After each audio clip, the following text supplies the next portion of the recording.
If your children feel far from God, God is still working in your home. There's something we need to see clearly today, and it can change the way you look at your family.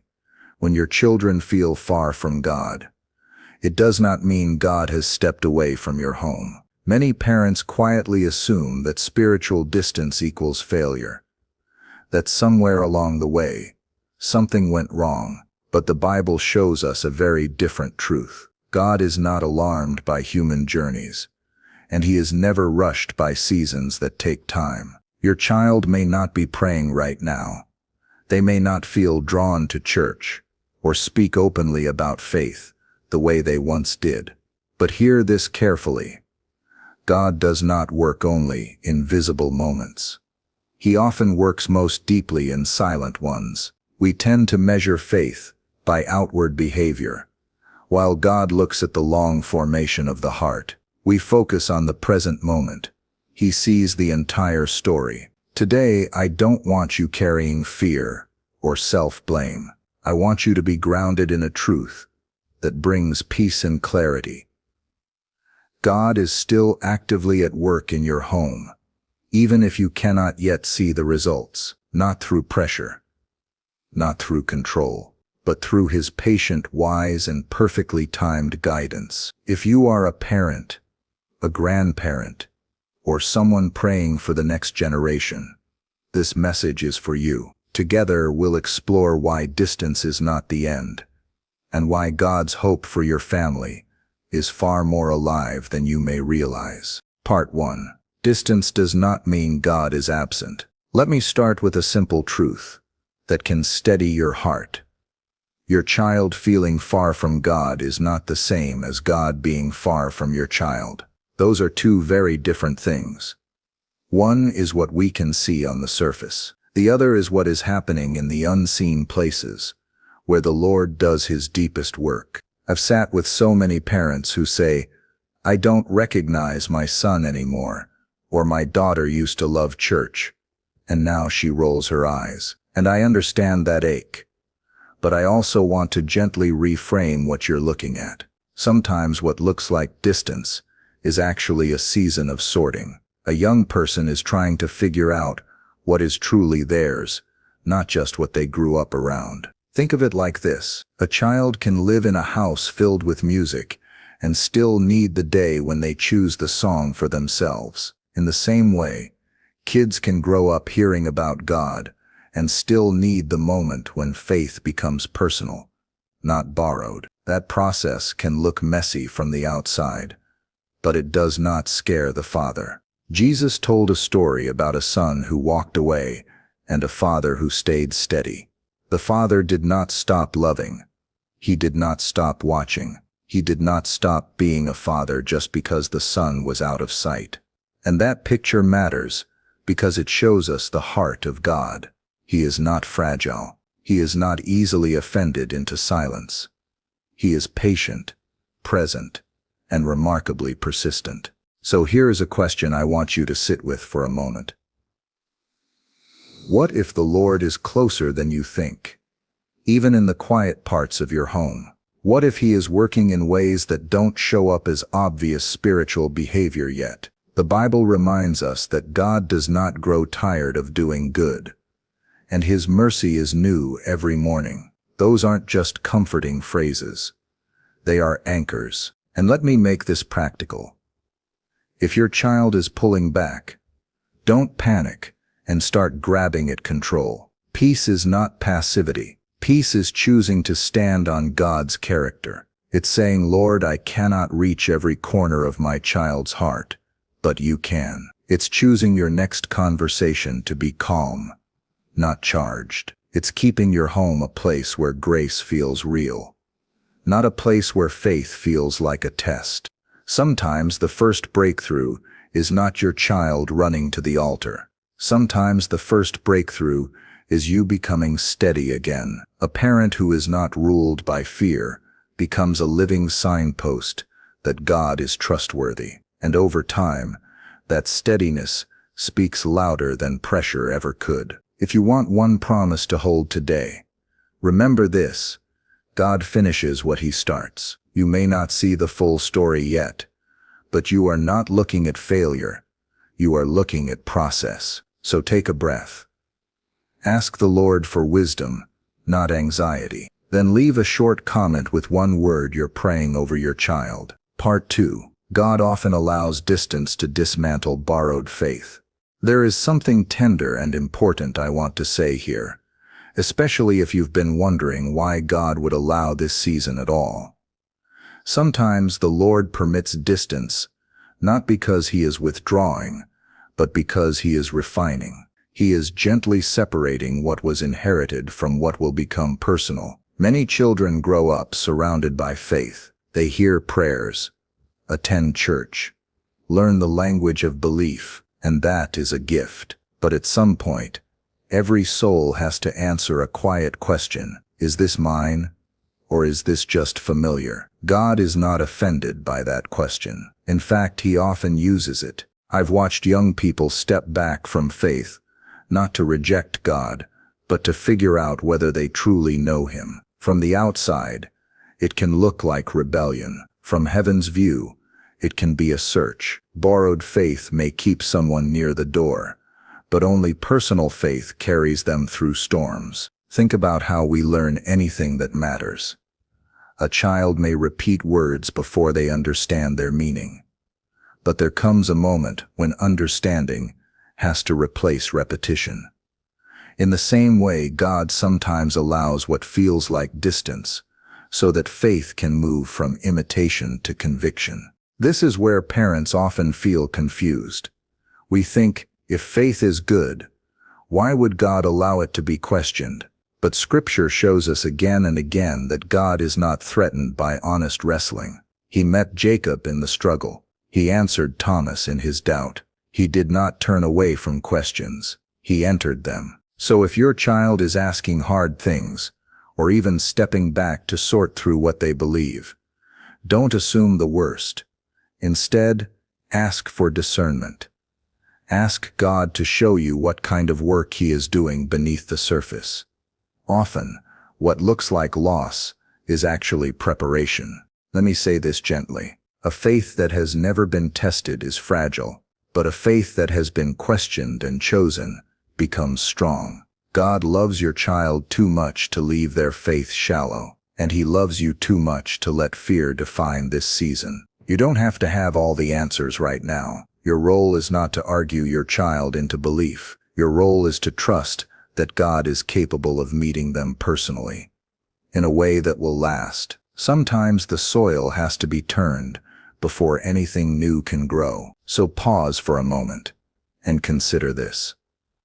What if this season is not about loss, but about depth? What if God is building something quieter, stronger, and more real than what existed before?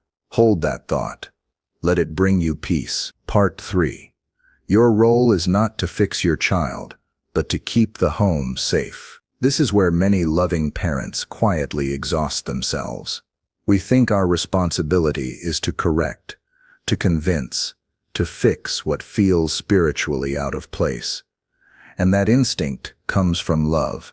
But over time, I've learned something important. God did not assign parents to be saviors. He asked us to be witnesses. When faith feels fragile in a child's life, the greatest gift you can offer is not pressure, but safety. A home where questions are not punished. A home where doubts are not met with lectures. A home where love does not disappear when belief seems uncertain. That kind of environment does more spiritual work than we often realize. Think about how Jesus treated people who were unsure, hesitant, or broken. He did not corner them with arguments. He walked with them. He ate with them. He listened. And somehow, in that safety, hearts began to open. The truth did not lose its power just because it was delivered gently. I've seen families where faith conversations turned into battlegrounds. Every meal became a test. Every silence felt like failure. And I've also seen families where parents chose a different posture. They stayed calm. They stayed kind. They stayed rooted. Over time, those homes became places children wanted to return to, even if they weren't ready to talk about God yet. Let me say this clearly. Creating safety does not mean lowering truth. It means trusting God with timing. It means believing that love prepares the ground where truth can actually take root. A child who feels judged will defend themselves. A child who feels safe may begin to reflect. Sometimes parents ask me, "What should I say when my child pushes back?" And often my answer is simple. Say less and love more. Not because truth doesn't matter, but because relationship opens the door for truth to be heard. You don't need to win an argument to keep your influence. Here is something practical you can try. The next time your child shares something you disagree with, pause before responding. Take a breath. Ask a question instead of making a statement. Let them know they are still loved, still welcome, still yours. That steadiness speaks volumes. And here's the quiet encouragement I want you to carry today. God can work through your consistency, even when conversations feel unproductive. Your calm presence is not weakness. It is strength under control. And often, it is the very thing God uses to keep the door open long enough for Him to do what only He can do. Part 4. Prayer shifts from fear to trust when you release control. Many parents tell me, "I pray for my child every day, but I still feel anxious." And that honesty matters because it shows us something important. Prayer can come from two very different places. One is fear, the other is trust. They may sound similar on the surface, but they shape the heart in very different ways. When prayer is driven by fear, it sounds urgent and heavy. It feels like carrying the full weight of your child's future on your shoulders. When prayer is shaped by trust, it still cares deeply, but it rests. It remembers who God is. It remembers that no one loves your child more fiercely or more faithfully than the Lord Himself. At some point, prayer becomes less about convincing God to act and more about aligning your heart with His. God does not need reminders to be attentive. He is already involved. What He often does in prayer is steady us so we don't react out of panic. Peace in the parent creates space in the home. I've watched something remarkable happen over the years. When parents begin to pray with open hands instead of clenched fists, the atmosphere around them changes. Conversations soften, expectations relax. The home becomes less tense, and children notice that. They may not comment on it, but they feel the difference. Releasing control does not mean you stop caring. It means you stop trying to manage what only God can shepherd. You are not handing your child over to uncertainty. You are placing them into capable hands, hands that shaped their heart before you ever held them. Here is a simple prayer posture you can try. Instead of listing everything you want God to fix, begin by thanking Him for who your child already is. Thank Him for the ways He has carried them so far. Then ask for wisdom, not outcomes. Ask for patience, not speed. That kind of prayer changes the one who is praying. If you feel tired today, let this comfort you. God does not ask you to carry what was never yours to hold alone. He invites you to trust Him with what matters most. And when you do, prayer stops being a place of strain and becomes a place of rest. Part 5. Look for quiet signs of God's work, not dramatic proof. One of the hardest things for loving parents is learning how to see again. We tend to look for big changes, sudden awakenings, clear spiritual language. We wait for visible evidence that tells us everything is finally back on track. But God often works in ways that are far quieter than we expect. I've learned that when the Lord is doing deep work, He rarely announces it. He begins with small shifts, a softened tone, a thoughtful pause, a question that wasn't there before. These moments can be easy to miss if we are only watching for dramatic transformation. Sometimes a child who once resisted everything spiritual begins asking about meaning, purpose, or right and wrong. Sometimes they start coming home more often, lingering longer, opening up just a little. These are not random behaviors. They are often signs of a heart becoming more reflective, more open, more aware. Jesus once spoke about seeds growing in secret. The farmer plants, waters, and then waits. The growth happens quietly, underground, long before anything breaks the surface. In the same way, God is often shaping your child's heart in ways that cannot yet be measured by words or actions. Here's something I want to gently encourage you with. Do not rush God by demanding visible results. Trust Him enough to notice small movements instead. Gratitude sharpens spiritual vision. When you thank God for what is beginning, you make room for what is coming. You might be tempted to compare your family's journey to someone else's. Resist that. God writes different stories at different speeds. What matters is not how quickly things change, but how deeply they are formed. So take a moment today and ask yourself this: what small signs of grace have I overlooked because I was waiting for something bigger? When you begin to notice those signs, hope grows naturally. And hope reminds us that God is not finished. He is faithful, patient, and fully present in the process. Conclusion: God is faithful to finish what He begins. As we come to the end of this conversation, I want to leave you with a steady and hopeful truth. Your family is not abandoned. Your prayers have not fallen into empty space. And your child's story is not paused or forgotten. God is still writing, even when the page looks quiet.